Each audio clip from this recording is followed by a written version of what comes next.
It was the Dark Ages. Thousands of Catholic women were subjected to attacks and persecution in what is known as the Inquisition. Most of these women died from the senseless torture they endured. The status women enjoyed in the Church before the Inquisition never returned. To this day, Catholic women are prevented from attaining any position of significant influence.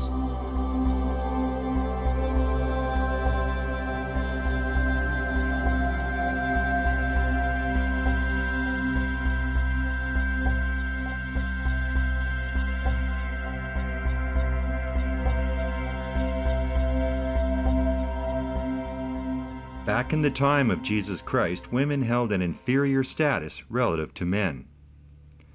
Jesus introduced a new attitude towards women, a way of thinking that was revolutionary for the time. Christ was not sexist, but in the second and third and soon in the church, gradually the church became sexist because it was influenced by the Roman Empire. Can be taken at the high school level. Father Ubald Deschanel has been a Catholic priest for most of his life. After years of following official Catholic doctrine, he has come to question its wisdom. I have raised a lot of questions about my faith, especially the theology I received. As a young, idealistic priest from a farming community, Father Patrick Basca is a relative conservative within the Church. Still, he recognizes the historical role of women in building the Catholic faith. I would say in some instances in the history of the Church, it was women who kept the Church alive, you know, and surviving in very, very difficult times. Some of the great heroines of the Church, you know, and saints for that matter. Numerous pieces of evidence exist that depict women holding roles of importance and authority during the early years of the Church. From some of the very early writings and traditions of the early Christian church communities, that women did play a very prominent role there. Now, was that in a kind of an ordained sort of ministerial role? That is kind of for debate. But there is mention of women almost in a very kind of role of deacon, and that's quite remarkable for its day and age.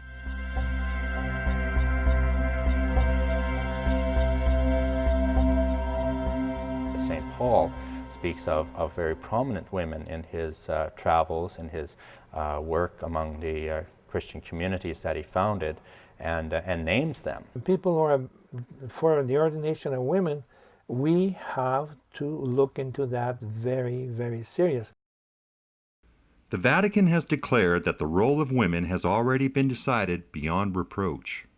Rome's official position is, since Catholic bishops do not ordain women as priests, and since the bishops don't even consider it an issue, they have collectively expressed consent against the idea. Many Catholic women disagree with this decision. The church has to evolve. Ruby Hansen was brought up in an ultra-Orthodox Catholic home in Colombia. After immigrating to North America, she was exposed to new and progressive attitudes regarding women and the Christian faith.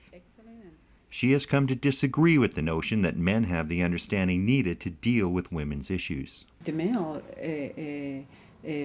figure, they connect with the priest, but women, they don't know. They don't know anything, you know, and I believe that they live in this cocoon, and women brings to me leadership and knowledge and direction, as men are for other men. We emulate one another, you know. About 15 years ago, the United States published a document, and they asked the women their opinion about, you know, what is Christianity, and what is it to be a disciple of Christ, etc., etc. And they had a lot of input of women. That's about 15 years ago, and that was really good. But they sent that to Rome, and Rome asked that all the witnesses of women be taken out of the document. And why is that? Because women are not in charge of the church.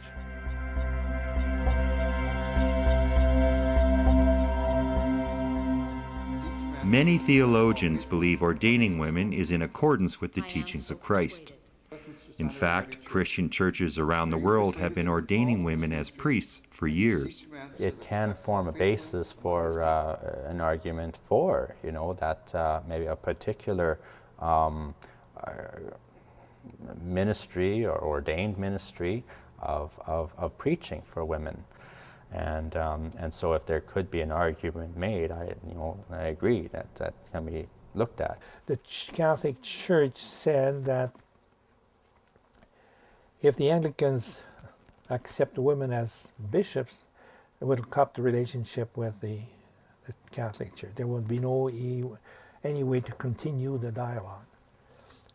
In its history, the Vatican has been very slow to abolish controversial doctrines, even when they run contrary to the beliefs of most Catholics.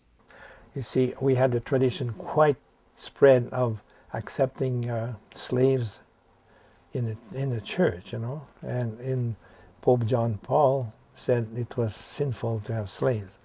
It took us 1800 years to decide that.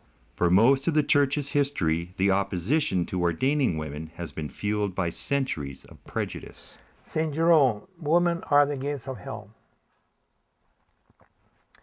Tertullian, it's a Christian theologian. Do you not know that you are Eve? You are the devil's gateway? How easily you destroyed man. Are Catholics complacent about the role of women within their ministry? Is there potential for genuine change? So we have to come back and focus on women as human beings and not as women.